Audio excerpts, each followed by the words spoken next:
Washington is only used to a one-pronged offense, meaning one thing coming at them at once. With the Trump administration, you have a multi-pronged offense. One day it might be a border tax. The other day it may be massive tax reform. The next day it's a two-for-one regulatory reform. Washington has its head spinning right now. You read headlines about chaos, perhaps chaos in the White House, but there's chaos in Congress and in the bureaucracies because no one can keep up with the rate of change going on right now. Yeah, but you're getting to something important. I mean, the markets rallied from the get-go on election night on the idea that taxes are going to come down. Everybody we've spoken with since the election has said we're going to get a tax reform package within 100 days. It's not happening until the second half of the year. Should that change our behavior in terms of investing in stocks? I don't think it should at all. It will be coming. It will be coming rapidly. It's the #1 priority of Speaker Ryan. It will happen. Yeah, I agree with him. I think that Speaker Ryan has committed to passing tax reform by the summer recess that will take place in August. You know what I think is going to happen? You're going to end up getting a tax cut.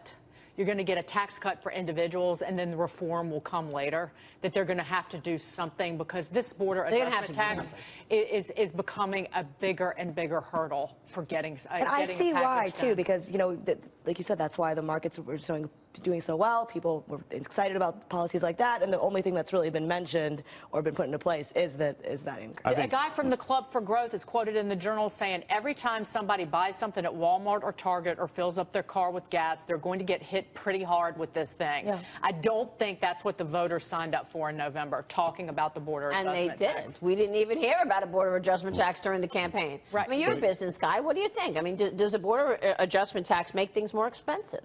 Look, there's a cost. If we want American jobs to stay here, then we're going to have to support American businesses. So that comes with a consequence. There's a double edge to many of these policies the president has articulated. But I think that given the choice of paying a little bit more for their product and having more jobs and a more robust economy, Americans would choose that.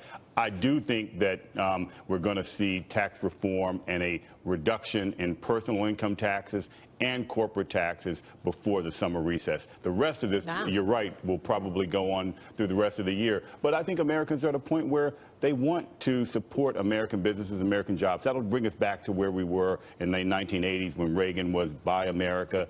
You know, Lee Iacocca was Buy America. I think there's this nationalist approach that obviously has been persuasive to many voters. If we get the package and we understand what it looks like, in the first 200 days, I think the markets are fine. I mean, then we know it's coming.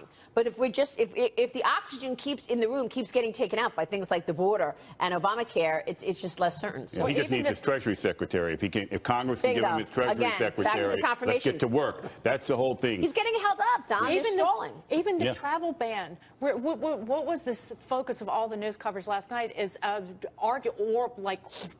arguments over the telephone. Yes. Right? That's at least the optics. It makes people feeling like, okay, where's my tax cut coming? Yeah, we'll see about that. Pete Snyder, good to see you, sir. Thanks very much.